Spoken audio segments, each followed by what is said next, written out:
resolvi gravar uma série nova aqui no canal, onde eu vou falar dos 3 melhores fundos imobiliários de cada setor da Bolsa de Valores. E nós vamos começar essa série falando sobre os fundos de fundos. Selecionei 3 fundos de fundos para a gente ver e estudar juntos aqui. E claro, para que você também estude, entenda, e se fizer sentido para você, aí sim você investe. Não vai investir só porque eu tô falando, ou só porque você ouviu algum outro influenciador por aí no YouTube falando sobre esse fundo, aquele fundo, dizendo que é bom. Não. Tenha consciência, baixe os relatórios e avalie os indicadores. E aí sim você toma a sua decisão. Eu tô gravando mais esse vídeo pra gente ter aqui um conteúdo educativo para que você entenda como que você deve avaliar cada fundo imobiliário.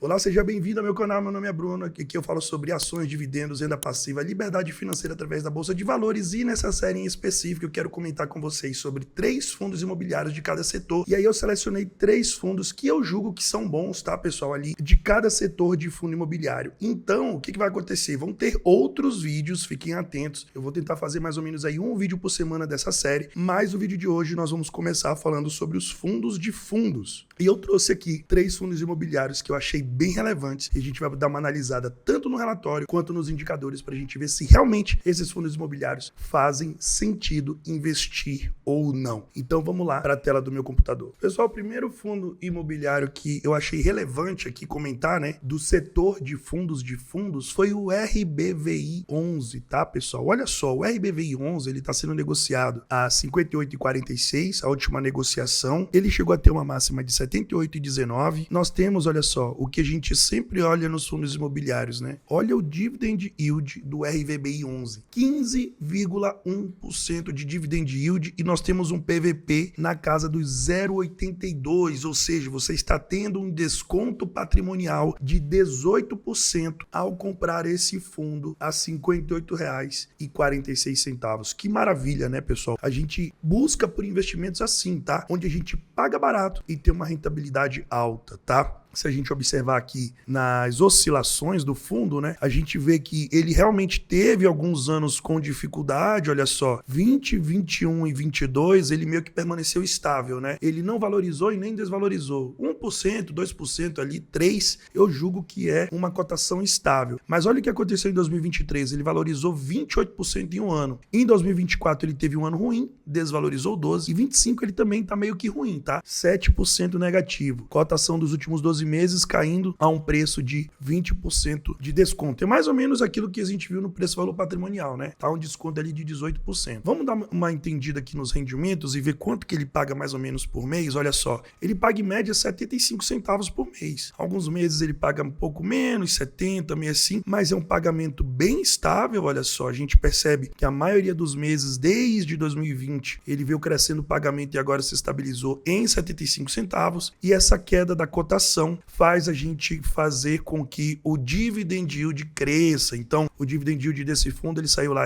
da casa dos 9%, 10%, e agora no curto prazo ele chega aí acima dos 15% de dividend yield, tá? Ele não mostra nenhum imóvel, por quê? Porque apesar dele ser um fundo de tijolo, ele é um fundo de fundo. Então, a gente tem que entender quais são os fundos que estão dentro desse fundo, que a gente vai abrir o relatório daqui a pouco, a gente vai ver isso daí com mais detalhes. E o histórico de cotação, olha só, a gente está tendo aquele desconto de 20% quase, né? Por quê? Porque a cotação no curto prazo caiu. Então ela saiu lá de 70 e alguma coisa, ó, 76, 77, e agora a gente tá pagando ali na casa dos R$58 em dividendos, tá? Vamos dar uma olhada então, pessoal, aqui no relatório, né? E tentar entender um pouquinho do fundo, o que o gestor fala do fundo, né? Aqui é o início, né? Aqui ele fala que é um REITs de multi-estratégia, iniciou as atividades lá em fevereiro de 2020, ó.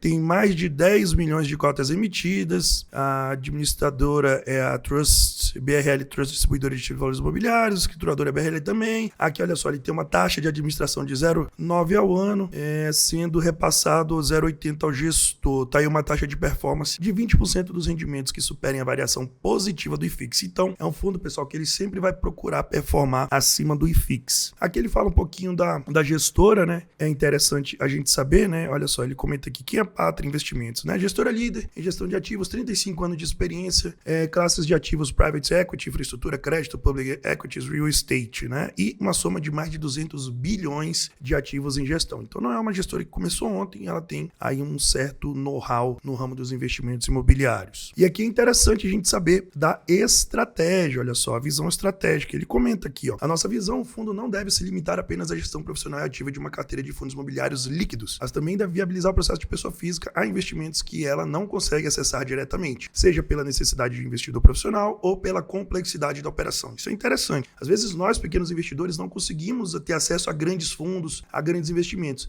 E através de um fundo desse, ele investindo nesse outro investimento, a gente pode acessar esse fundo e ter uma parcela nesses investimentos. Assim, a estratégia de alocação do RVBI REITs Multistratégia está distribuída hoje em, olha só, FIIs líquidos, né, alocação eficiente de mercado de FIIs listados, que são os fundos imobiliários, private placement, veículos restritos a investidor profissional e ou baixa liquidez que ainda não passaram por oferta pública e CRI, né, alocação direta em CRIs, tá? Estratégia de acordo com o patrimônio do fundo, olha só, então ele coloca aqui um pouco da estratégia, né, FIIs líquidos, private placement, CRIs, desenvolvimento e consolidação, e aqui ele comenta, ó, que o RVBI hoje tem entre 500 milhões e 1 bi alocados nesses investimentos aqui, ó, os FIIs líquidos, private placement, CRI e desenvolvimento. A atualidade, ele tem aqui um patrimônio líquido de 757,6 milhões. Isso gera uma cota de R$73, ali na casa dos R$73, e um valor de mercado de 661 milhões, né? 661 milhões, e gera um valor de cota aí de 64. Por isso que a gente está comprando com desconto, tá? Porque o patrimônio vale 73, mas a gente compra por 64. E aqui é sempre bom a gente ler o comentário, né, da gestão. É um resumo do que eles estão achando no mercado, né? Olha o que ele fala. Em dezembro de 24, o IFIX apresentou uma queda de 0,7% após a volatilidade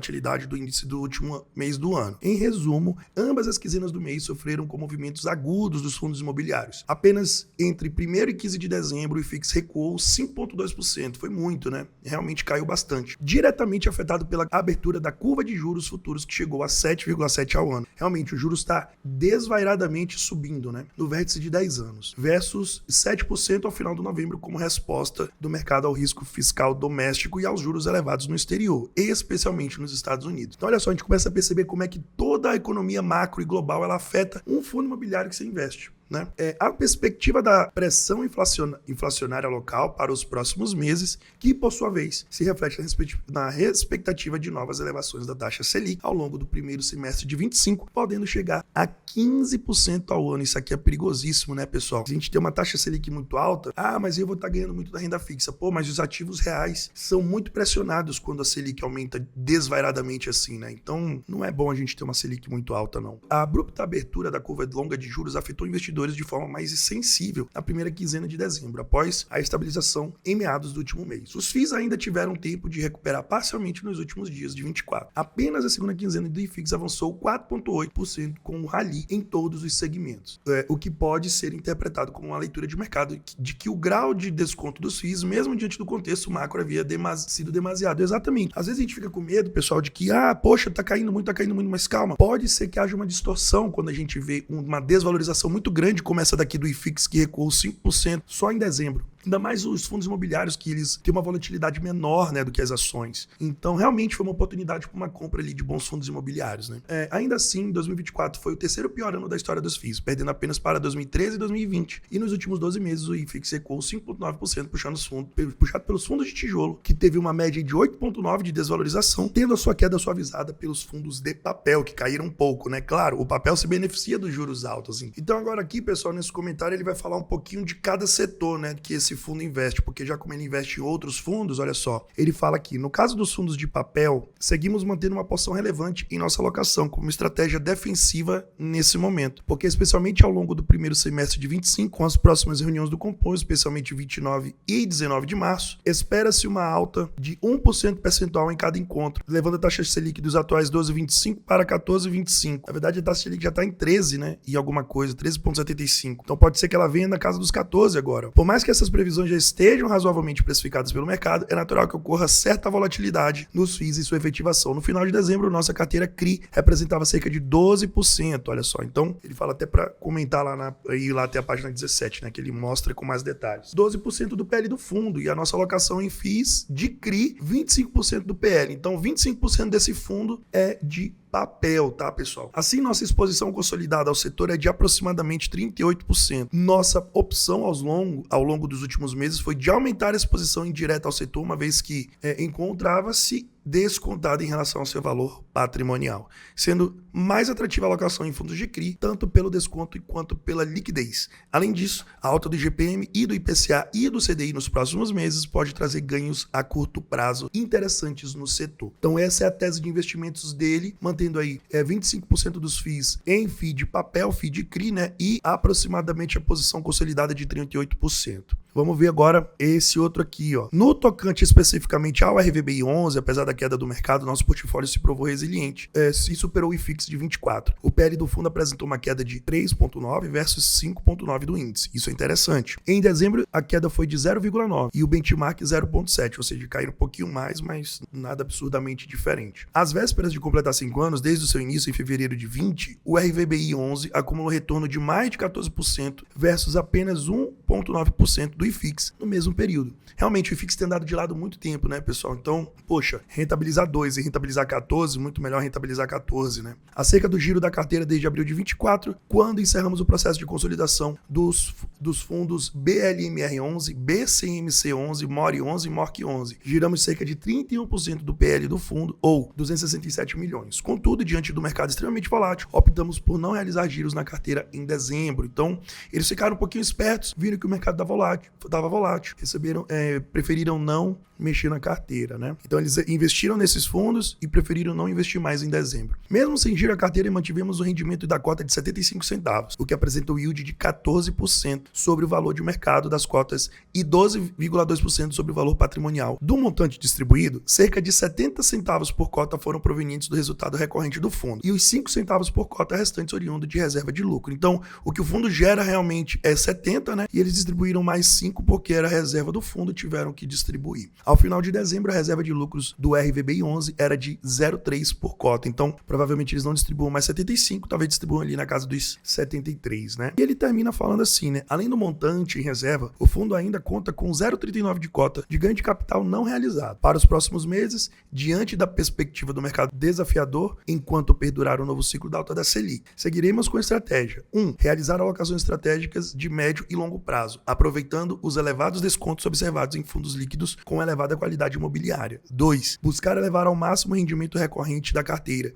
o RVBI 11, para reduzir a dependência do ganho de capital de curto prazo na composição do rendimento mensal. Atualmente, o rendimento recorrente do fundo está em cerca de 69% por cota. Então, o que o fundo gera é esses 69 centavos, né, por cota é o que o fundo gera ali, às vezes ele distribui um pouquinho mais por causa da reserva de lucro, tá? Com base no resultado de dezembro, foram distribuídos 75 centavos por cota ao investidor pelo 12º mês consecutivos. Então, olha só, né, pessoal, que legal. O fundo ele mantém, então, aí 12 meses consecutivos de 75 centavos por cota aí. Isso é muito legal ter essa estabilidade, né, de pagamento de dividendos. Este valor representa o dividend yield de 12,2 sobre o patrimônio líquido e de 14 sobre o valor de mercado do fundo. É isso que nos interessa, porque é isso que a gente paga, né? A gente paga o quanto vale no mercado, mantendo ainda 3 centavos por cota em fundo de reserva de ganho de capital realizado, além de adicionais 39 centavos por cota de ganho de capital não realizado. Então, interessante que ele ainda tem uma reserva ali, né? E um ganho de capital também que ele não realizou. Aí você pode aqui comparar, né? O que essa linha laranja é o planejado para ser pago, né? E o que foi realizado ali era para ser pago um pouquinho mais, mas eles mantiveram o pagamento na casa dos 75 centavos, né? E o ganho de capital e lucro acumulado por cota, olha só, teve meses que realmente ele ganhou bastante capital e ele não realizou o lucro, né? Ele ganha porque às vezes o imóvel valoriza, né? Mas ele não vende. Então ele considera que isso daqui é um ganho, tá? A performance acumulada, a gente vê uma bagunça, uma linha muito bagunçada aqui, mas se a gente prestar bem atenção, o CDI, olha só, disparou lá para cima, né? Porque os juros aumentaram muito. Mas se a gente for pegar por base aqui o RVBI, né? Que são essas linhas mais escuras, essa azul, né? E essa mais escura, o 1 é o valor da cota patrimonial e o 2 é da cota ajustada por rendimento. Então, se você investe em fundos imobiliários e está naquele processo de acumulação, você deve reinvestir. Então, se você reinvestiu, você segue essa linha azul, olha só. Teve um momento que ele chegou bem próximo à linha do CDI, agora despencou porque o valor da cota também caiu, né? E a gente vê aqui a variação do patrimônio líquido. A gente teve uma variação, olha só, negativa, né, do patrimônio líquido, mas uma variação positiva aqui no longo prazo desde o início, quando a gente olha no longo prazo, né? E o dividend yield, olha só, mantendo-se sempre acima da casa dos 10% e aumentando aqui no curto prazo, né? 12, 13, 14% em dezembro de 24. A cota patrimonial do fundo reflete a cotação de mercado dos FIIs que compõem a sua carteira. Essas cotas negociam com desconto em relação às suas respectivas cotas patrimoniais da Exade. É aquilo que a gente já viu, tá? Então ele tem um potencial aí de upside porque ele está negociando abaixo do valor patrimonial. O número de cotistas é interessante a gente observar que vem crescendo, né? Olha lá, ele deu uma estabilizada no período de março a agosto de 24, mas depois ele deu uma crescida aí até dezembro, né? Ou seja, o fundo chamando a atenção para novos investidores. E aqui a demonstração de resultado, né, pessoal? Então o fundo ele coloca aqui, sempre nessa última linha, né? Ele coloca aqui o quanto que ele arrecadou, o quanto que ele teve de lucro. Então olha só, resultado operacional do fundo é isso aqui, né? É aqueles 69 centavos que nós tivemos lá, que ele fala que ele está gerando de valor, né, mensalmente. Ele teve um resultado financeiro aqui de 2 centavos positivo, um lucro líquido, então, quando a gente soma um com o outro, de 71 centavos, uma reserva de lucro de 4, e aí ele distribui esses 75 centavos aqui, que é o que gerou aqui nas últimas linhas, né? Então, olha só, aqui é interessante a gente saber, né, que o fundo tem 61% em FIIs, 25% em private placement e 12% em CRI e mantém 1% em caixa, né? Então a gente tem aqui, olha só, exposição ao setor, ele tem recebíveis, lajes comerciais, fundos de fundos, shoppings, outros, né? Híbridos, logísticos, hotéis em corporação. Então é um fundo muito bem diversificado. Eu gosto de todos esses setores, tá? O setor de incorporação é um setor um pouco mais arriscado, por isso que ele tem menos. Mas olha, hotel, logístico, shopping, fundo de fundo, laje. Pelo amor de Deus. Esse fundo aqui, eu gostei muito dessa carteira e realmente é um fundo que parece ser bem interessante. E aqui ele faz a lista, né, dos fundos que ele investe. Então olha o tanto de fundo imobiliário que esse fundo investe. TRFX 11, PVBI 11, esse aqui Private Placement, né, que a gente não consegue investir, então quando você investe nesse fundo, você através desse fundo investe no Prime Hotels, MGR11, Tegar 11, Game 11, aqui outro Private Placement, ó, Private Placement. Esses fundos Private Placement a gente não consegue investir, né? Então, o interessante é que esse fundo, o RVBI 11, ele nos dá essa possibilidade de ser investidor desses outros, né? Então, olha só, uma cambada de fundo, não dá pra gente ler tudo aqui, e é isso que faz um fundo de fundo ser seguro, né, pessoal? A gente ter muitos FIIs atrelados a um único FII apenas, tá? E ele coloca aqui, a alocação por FII, ele tem 71% em FIIs líquidos e apenas 29% em private placement, tá?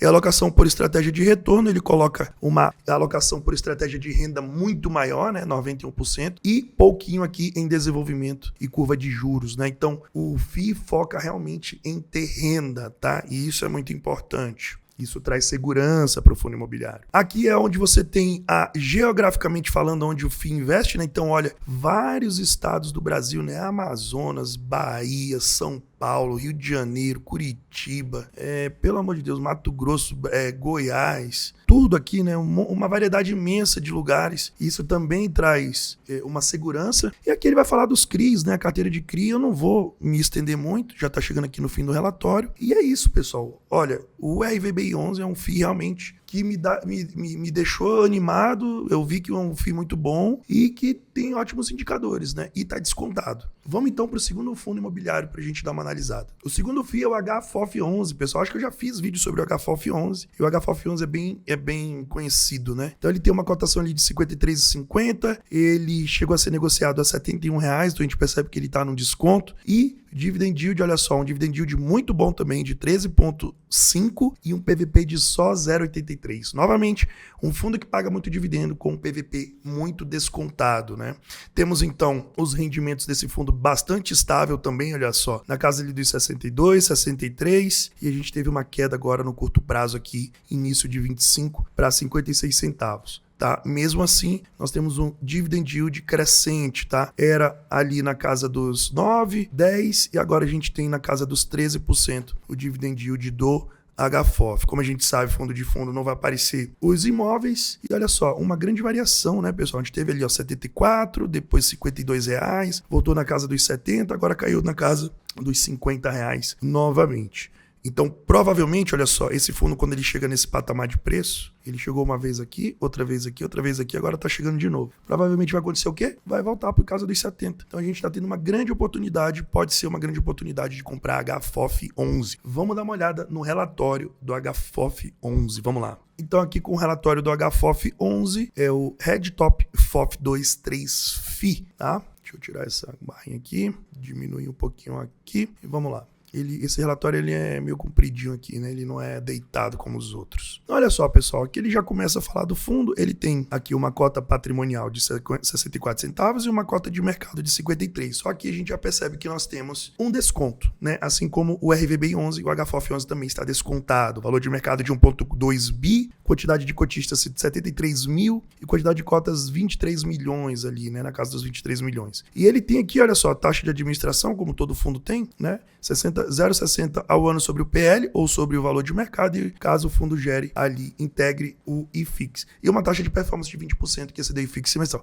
Mais ou menos esses fundos imobiliários, eles têm essa mesma taxa de performance, tá, pessoal? Não varia disso daí não, é isso aí pronto mesmo, tá? Ele dá os contatos aqui para você entrar em contato, se tiver alguma dúvida, alguma coisa. Vamos então à palavra da gestora. Olha só o que eles estão pretendendo. No ano de 25, se iniciou com um viés bastante negativo dos analistas em relação aos principais preços do mercado. Depois de um dezembro extremamente nervoso e volátil, em que altíssimos juros prefixados negociaram mais de 15%, alguns vértices bateram níveis ao redor de IPCA mais 8%. É o que a gente viu, né, pessoal? Alta de juros é isso mesmo, complica para todo mundo. Como, por exemplo, a NTNB de 29. O mercado tentou procurar um ponto para acomodação. Cabe lembrar que o Banco Central do Brasil teve que injetar 32,5 bilhões no mercado em 24, sendo que 21 bilhões em venda de moeda à vista, o maior volume desde a adoção do regime do câmbio flutuante de 1999, e 11 bilhões em leilões com compromisso de recompra. Mesmo assim, a desvalorização do real ficou em 27% em 24 e a maior alta desde 2020, ficando apenas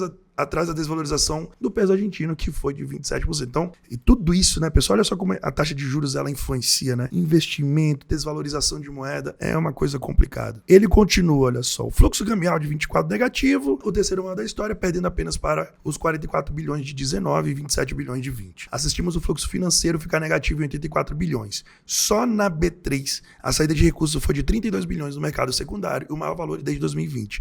As nossas reservas caíram 8,49, saindo de 3,63 bilhões para 3,32 bilhões. O saldo da balança comercial caiu 24% em relação a 23 e para 74 bilhões, ainda assim, o segundo maior resultado da história, tá?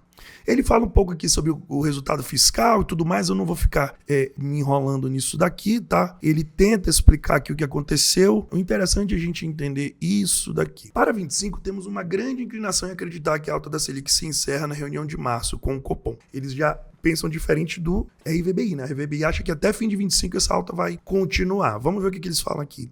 Consagrando a alta em 100 BPS, que é um ponto, né? Prevista ainda para dezembro de 24. Referendo à reunião de janeiro de 25 e provavelmente não deve dar forward guidance para próximas reuniões, ou seja, não deve aumentar mais nas próximas. Eu acho difícil. Alegando que deve analisar o impacto de altas recentes de juros e comportamento de política fiscal do governo. Isso é verdade. A inflação deve continuar acima da meta, mas os preços de alimentos tendem a cair devido à safra recorde e à desvalorização do dólar, já que iniciou em 25 uma queda de 5,8% em janeiro e deve seguir desvalorizando em relação ao real. Adicionalmente, o bom regime de chuvas nos leva a crer que não haverá pressão adicional nos preços da energia, um dos subitens com maior peso no indicador da inflação. Nesse cenário, acreditamos que o IFIX recuperará terreno em breve e as cotações atuais representam um excelente ponto de compra para a classe de ativos, com um carrego positivo de dividendos ao redor de 11%, na média em potencial da valorização real em virtude de vários fundos estarem negociando com forte desconto em relação ao seu valor patrimonial. Então, assim, perspectiva boas, né? Porque eles acham que a taxa Selic vai parar de subir,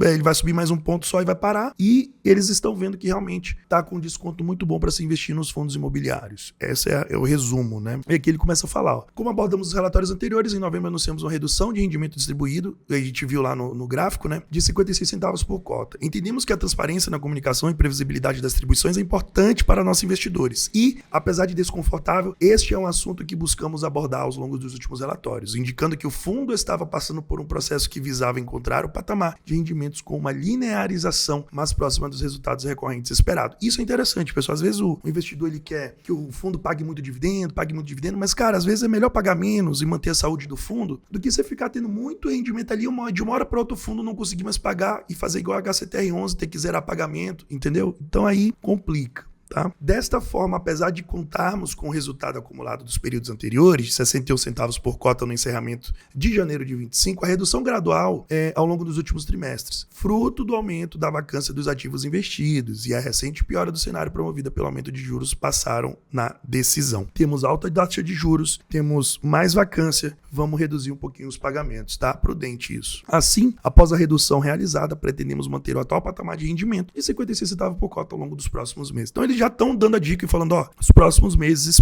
não esperem receber mais de 56 centavos por cota, tá? A expectativa de dividend yield ou de rentabilidade de retornos passados não representa promessa, garantia ou rentabilidade de isenção de riscos para os cotistas. Como sempre as pessoas falam, né? Garantia de rendimento passado não é garantia de rendimento futuro. Ao longo da vida do HFOF, o rendimento distribuído foi superior a seu FFO. Em alguns momentos, por vezes inferior, conforme mostra o gráfico abaixo. Porém, cabe o destaque que o rendimento histórico entregue foi, na média anual, 26% superior ao seu resultado recorrente, mostrando que, além das alocações estruturais que visam a geração de renda recorrente, buscamos obter lucro nas trocas de posições, estando sempre atentos a oportunidades do mercado secundário. Então, eles também geram um pouco de lucro ali, comprando e vendendo ativos, né? Comprando mais barato e vendendo mais caro, né? Ao longo de quase 7 anos de vida do fundo, a soma dos rendimentos distribuídos foi de R$ 55,00 por cota. Então, praticamente, o fundo já distribuiu o valor da cota, né? Considerando o reinvestimento desse fluxo pelo CDI líquido, a renda atualizada seria de R$ 74,00 por cota. Neste mesmo período, o investimento de R$ 100,00 do CDI teria produzido uma renda líquida atualizada de R$ 60,00 por cota. Assim, mesmo tendo passado por momentos difíceis com alta de juros na pandemia, o HFOF foi capaz de entregar rendimento competitivo e superior a outras classes de ativos. Então aqui ele coloca, né, um pouquinho do gráfico, o que foi o rendimento médio por cota, o rendimento médio por cota mês e o CDI, né? Ele compara com o CDI. Alguns meses o CDI ganha, obviamente, outros meses o fundo vai ganhar, obviamente, né? Então, olha só, ele comenta um pouco das movimentações. No mês de janeiro, o HFOF movimentou um total de 5,1 milhões, sendo 4 milhões em compras e 1,1 milhões em vendas, tá? Nossas principais movimentações deram-se nos fundos de recebíveis, igual o RVBI, né? Segmento que sai como principal classe investida no portfólio, reduzindo algumas posições que apresentam menor queda em relação ao mercado. No ano de 24, o HFOF movimentou 1,2 bilhão entre compras e vendas, equivalente a 67% do seu patrimônio líquido médio de 24. Então, olha só, pessoal, isso daqui é interessante, tá? A gente percebe o quê? Que o HFOF, então, é um fundo muito mais ativo e ele movimenta muito mais. Pô, ele movimentou 67% do patrimônio. Então, é um fundo muito mais ativo do que geralmente os outros fundos, tá? O retorno desde o início do fundo. Desde o início do HFOF, a cota patrimonial ajustada pelos rendimentos distribuídos apresentou um retorno de 32%, enquanto o IFIX de 31%. Meio que igual, né? Ou seja, o investidor que delegou a HFOF a alocação na classe de ativos dos fundos imobiliários teve uma valorização patrimonial mais eficiente que tivesse realizado. Mas assim, 1% não é nada, né? Tipo, é a mesma coisa. Eu considero a mesma coisa. Para o investidor que nos acompanha desde o início do fundo, em fevereiro de 2018, a HFOF entregou um rendimento médio de 67 centavos por cota por mês, ao longo dos seus 83 meses, equivalente a um carrego de 8,4% ao ano, considerando o reinvestimento desses rendimentos pelo CDI já líquidos de impostos. Então isso é interessante, tá? 67% de cota ao mês desde o início, não tá ruim não, pelo preço que é a cota, né?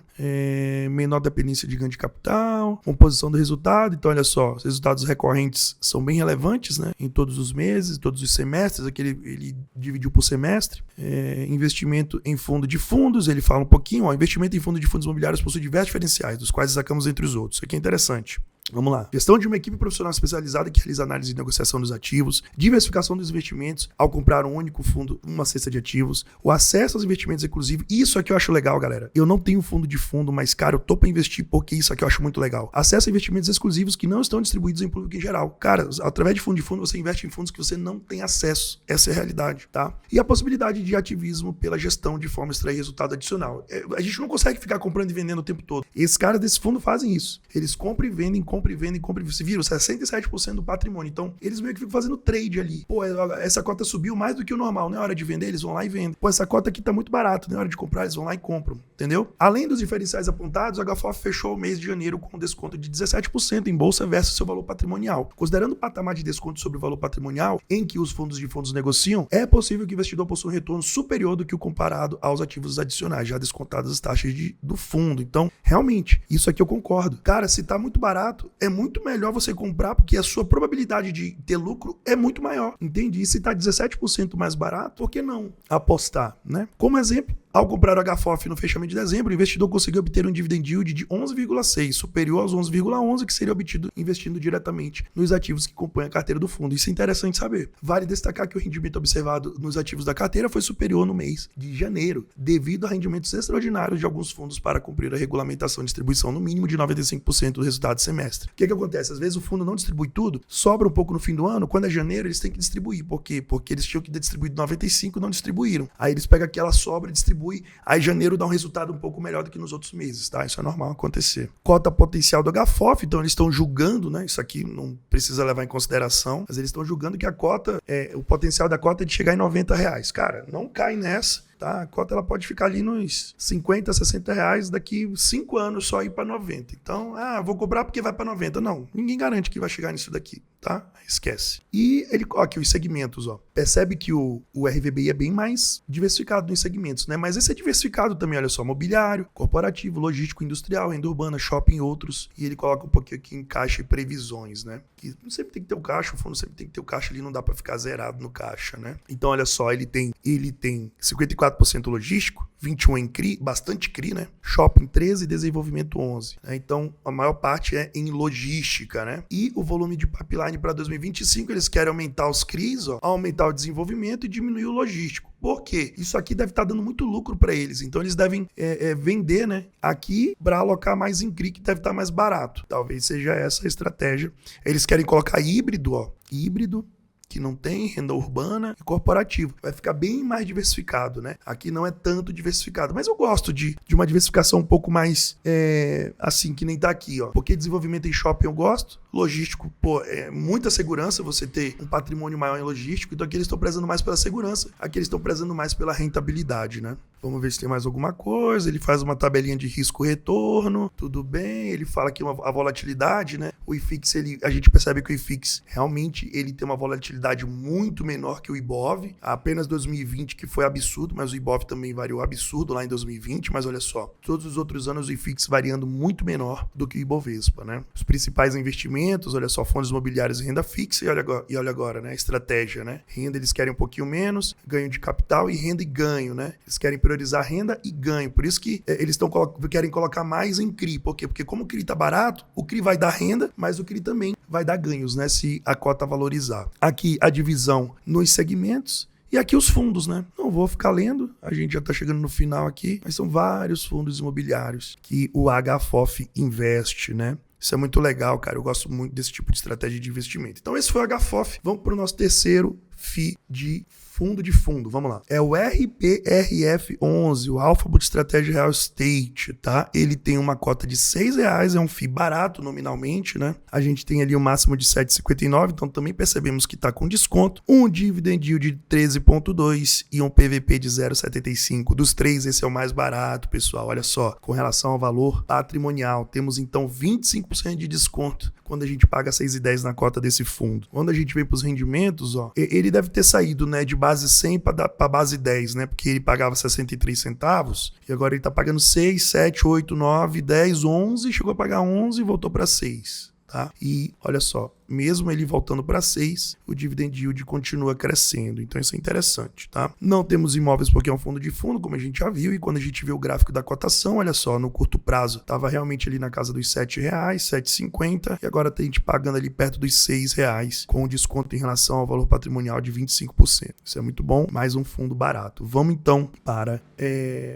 o seu relatório, né? Aqui o RBRF11 é o Multistratégia Real Estate. Vamos ver aqui o que fala do fundo. Início de setembro de 17, tem um patrimônio de mais de 1 bi, olha só, muito grande, né? 136 milhões de cotas, patrimônio por cota de R$8 e reserva de lucros ele tem 0,07 por cota, tá? Ele tem, olha só, aqui já no início ele já fala, né, que ele tem 68% em tijolo e 32% em papel. Diferente do HFOF, que quer colocar mais em papel, né? Mas agora ele tem mais tijolo, conforme os outros, mas ele não sei se ele vai mudar, mas vamos ver. Tem mais em tijolo do que papel. Dividend nos últimos meses de 0,06. Ele tem 11 FIIs líquidos no portfólio e apenas 4 CRIs. Tem uma liquidez média de 2,3 milhões. Para nós somos pequenos investidores, isso aqui é bem de boa, bem tranquilo. O preço de fechamento da cota de 6,29 tá lá o valor, né? Aqui ele já começa, né, com a DRE aqui, né? Ele já começa... No caso da DRE não, ele já começa com alguns indicadores, né? Então ele coloca aqui o dividend yield de 12 meses, olha só, de 12,9 ao ano. O retorno patrimonial ele colocou aqui, teve um negativo. O IFIX foi menos 9 e o CDI foi 10, né? E ele teve um dividend yield e um retorno de 12. Então ele bateu aí no dividend yield, né? Todos os dois. Nota do gestor, a gente percebe que é um relatório um pouco mais simples do que os outros, né? Mas vamos ler mesmo assim. Para janeiro de 25, anunciamos a distribuição de rendimento de 0,6 por cota, um dividend yield de 12 ao ano. Sobre a cota do mercado, fechamento de 25, pagos em 18 de fevereiro aos detentores da cota em 11 de fevereiro. Este mês encerramos o período com 0,07 por cota de reserva acumulada. Janeiro foi mais um mês de elevada volatilidade no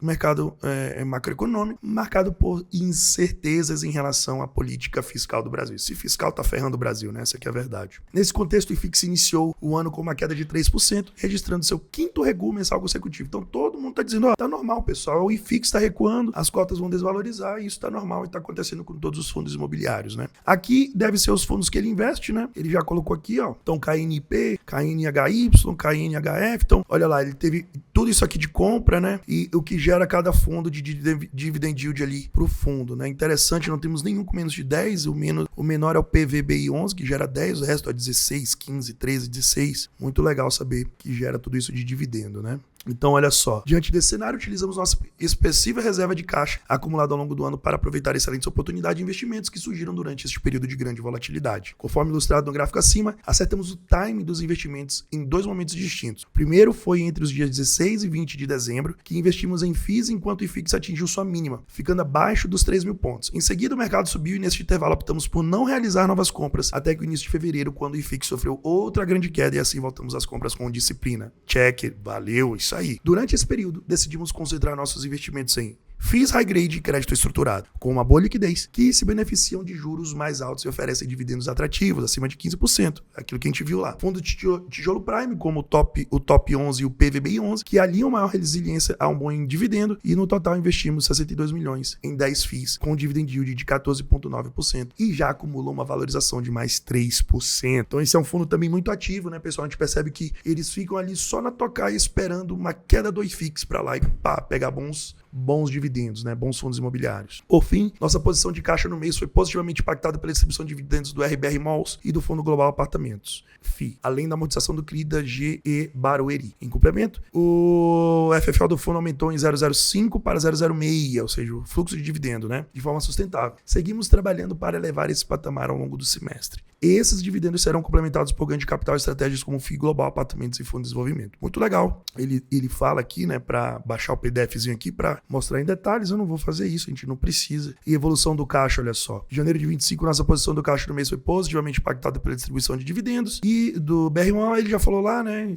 Beleza. Caixa seguiu aqui com média ali de 13, 16, 12%. E aí ele fala, foco no longo prazo, no curto prazo ou no longo prazo? Chamamos a atenção neste mês aos resultados apresentados pelo RBRF em comparação ao mercado e de seus pares, ao analisarmos a variação do PL mais os dividendos dos últimos 12 meses. Apesar dos resultados, o RBR Alpha é atualmente o fundo com maior desconto patrimonial nesta comparação. Ao nosso ver, o mercado precifica de forma exagerada o peso dos dividendos e relativiza as variações patrimoniais essenciais ao longo dos fundos. Aqui ele fez uma tabelinha legal, pessoal, olha só, colocando o valor patrimonial, preço-valor patrimonial de alguns FOFs, comparando ali, né? E realmente o RBRF11 está com o valor patrimonial mais descontado, né? E um dividend yield ali, que é um bom dividendo, quase 13% ali, bem próximo aos outros fundos. Ele coloca aqui a lista de CRIs, né? Aqui eu não vou ficar lendo isso daqui. Ele tem, ó, crédito, tijolo, desenvolvimento e tem um pouco de ações e tem mais em liquidez também, né? O RBRX11 com maior capacidade de alocação e sofisticação, reduzindo taxas a serem pagas a terceiros, né? Caso das ações, né? A gente não viu nenhum dos outros fundos investindo em ações. Ele começa a colocar os empreendimentos que ele investe e aqui como está distribuído o PL, isso que eu gosto de ver. Então ele tem corporativo, ele tem shopping, ele tem residencial e logístico. Gostei, bem dividido, bem diversificado. Aqui ele fala da performance performance, né, do fundo, a gente percebe então que ele performou 174% do IFIX desde setembro de 2017, então uma ótima valorização aí em relação ao IFIX. A gente percebe que o CDI, né, pessoal, ele acaba ganhando de tudo, olha só aqui o CDI, né, essa pontinha cinza, porque os juros estão subindo muito no curto prazo. Então o CDI, mas olha só, na maior parte do tempo ele perdeu. Agora que os juros estão lá em 15%, que ele começa a ganhar de todo mundo e, obviamente, as pessoas saem da renda variável e vão para renda fixa, né? Aqui os fundos que ele investe, olha o tanto de fundo que ele investe, né? Olha lá, Shopping Dourado, Global Apartamento, TEP 11, Shopping Plaza Sul, RBRL 11, HGPO, enfim. Também não vou falar, já tá chegando no final aqui do vídeo, fala da carteira de CRI, e aqui olha só, o rendimento por cota, né? Então, a gente tem aqui na última linha, o acumulado em 2025, que tem pouco, né?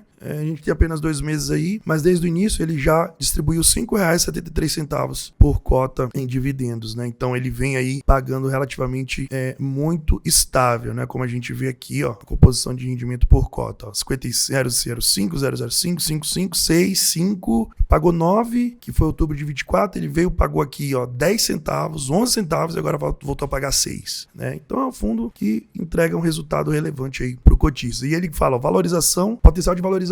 Com os valores de fechamento do mês, para a cota do mercado do RBR Alpha retornar ao seu valor patrimonial, a cota teria uma valorização de 28%. Então, temos upside de 28% na valorização da cota. Em um segundo passo, caso os fundos do portfólio também retornassem ao valor patrimonial, assumindo que a parcela de investimentos não listados na bolsa de CRIs não estivesse em valorização, o ganho seria de 21%. Com isso, o retorno do investidor no caso de convergência ao valor patrimonial do portfólio é de 56%, além dos dividendos recebidos. Mas é aquilo que eu falei, igual lá o HFOF. Não caiam nessa balela, porque isso daqui é se. E se, né? O se para mim não existe. Então você tem que pensar no que o fundo está entregando hoje, no valor que ele gera hoje e no que ele pode fazer hoje por você, tá? E aqui ele vem para os apêndices e acabou o relatório. Então, pessoal, eu sei que o vídeo vai ficar um pouquinho longo, eu espero que vocês tenham gostado. Não saiam investindo por aí de qualquer jeito. Olhem cada fundo, olhem o que você pode analisar e tire as suas conclusões para você fazer o seu investimento de forma segura e ter bons retornos investindo na Bolsa de Valores. Espero que vocês tenham gostado, espero que você tenha entendido. Se você não é inscrito nesse canal, se inscreve, compartilha. E muito obrigado por você ter ficado até o final do vídeo comigo. Um forte abraço, fica com Deus e até o nosso próximo vídeo. Tchau, tchau.